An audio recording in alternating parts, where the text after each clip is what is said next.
Bagaimanakah sikap yang seharusnya kalian tunjukkan terhadap perbedaan tersebut? Berikut ini contoh sikap menghargai keberagaman antara lain. Yang pertama,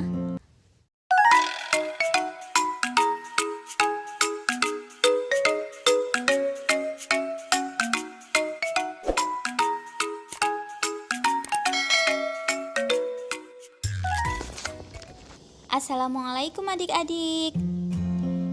Di video kali ini kita akan belajar materi kelas 4, tema 1, indahnya kebersamaan, subtema 1, keberagaman budaya bangsaku, pembelajaran 1. Indonesia terdiri atas berbagai macam suku bangsa dan budaya, namun tetap dalam satu wadah NKRI. Keberagaman tersebut merupakan anugerah dari Tuhan Yang Maha Esa yang wajib kita syukuri. Kita lanjut teks Pawai Budaya. Pawai budaya sangat menarik bagi warga Kampung Babakan. Pawai ini selalu menampilkan keragaman budaya Indonesia. Udin dan teman-teman tidak pernah bosan menanti rombongan pawai lewat. Tahun ini mereka datang ke alun-alun untuk melihat pawai tersebut. Kakek Udin pun terlihat sabar menanti. Terdengar suara gendang yang menandakan rombongan pawai semakin dekat. Apa yang dibicarakan pada paragraf pertama? Paragraf pertama pada teks Pawai Budaya ini membicarakan tentang pawai budaya sangat menarik, utamanya bagi warga Kampung Babakan. Setiap bacaan biasanya terdiri atas beberapa paragraf, dan dalam setiap paragraf memiliki satu buah gagasan pokok yang didukung oleh gagasan pendukung. Gagasan pokok adalah sebuah inti pembahasan yang tertulis dalam paragraf. Gagasan ini menjadi dasar dalam pengembangan sebuah paragraf. Nah, untuk memudahkan kita menemukan gagasan utama atau gagasan pokok, langkah-langkahnya meliputi: yang pertama, bacalah secara seksama seluruh isi paragraf. Berikutnya, temukan kalimat utama pada paragraf tersebut. Selanjutnya, tentukan unsur inti kalimat utama. Unsur inti kalimat utama itu meliputi subjek dan predikat. Unsur inti dalam kalimat utama itulah yang merupakan gagasan pokok. Dari teks bacaan Pawai Budaya dapat kita temukan kalimat utamanya, yaitu terletak pada awal paragraf. Pawai budaya sangat menarik bagi warga Kampung Babakan. Dari situ, kita bisa menemukan unsur inti kalimat utama, yaitu yang meliputi subjek dan predikat, sehingga kita dapat tarik kesimpulan bahwa gagasan pokok dari paragraf pertama teks bacaan tersebut adalah pawai budaya sangat menarik. Untuk paragraf 2 sampai dengan 5, silakan adik-adik cari sendiri ya. Temukan gagasan pokok dan gagasan pendukungnya. Indonesia merupakan negara yang kaya akan keberagaman. Keberagaman tersebut meliputi keberagaman agama, budaya, bahasa daerah, makanan khas daerah, dan lain sebagainya. Sebagai contoh, Aji dan Cindai berasal dari Yogyakarta. Rumah adat daerah Aji dan Cindai yaitu joglo. Makanan khasnya yaitu gudeg.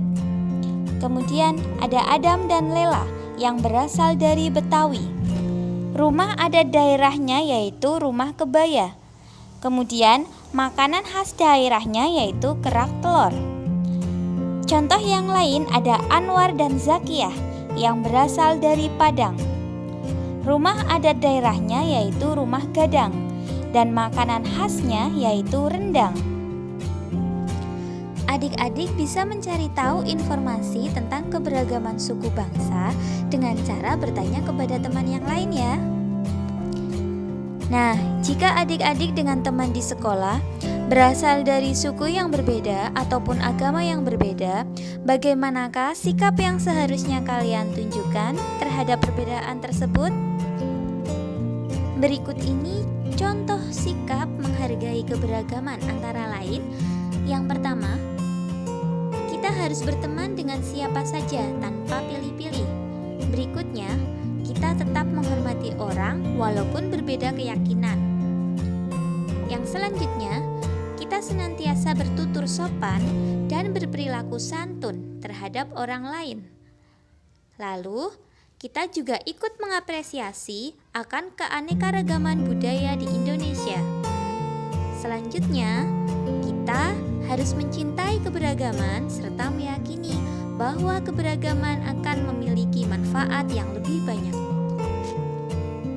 Selain kaya akan budaya, tarian, dan makanan khas daerah, Indonesia juga kaya akan jenis alat musik. Berikut adalah contoh alat musik yang dimiliki oleh berbagai suku di Indonesia. Yang pertama, angklung. Angklung berasal dari Jawa Barat dan dimainkan dengan cara digoyangkan. Kemudian, berikutnya saluang. Saluang berasal dari Sumatera Barat, dimainkan dengan cara ditiup. Selanjutnya, kendang. Kendang ini berasal dari Jawa Barat. Lalu ada tifa yang berasal dari Papua dan dimainkan dengan cara dipukul. Alat-alat musik yang digoyangkan, ditiup, dipukul, atau dipetik akan menghasilkan bunyi. Hal ini karena alat-alat musik tersebut menghasilkan getaran. Getaran merupakan sumber bunyi. Lalu, bagaimana caranya jika ingin menghasilkan bunyi yang lebih keras? Caranya yaitu dengan memperbanyak jumlah getaran dalam setiap detik.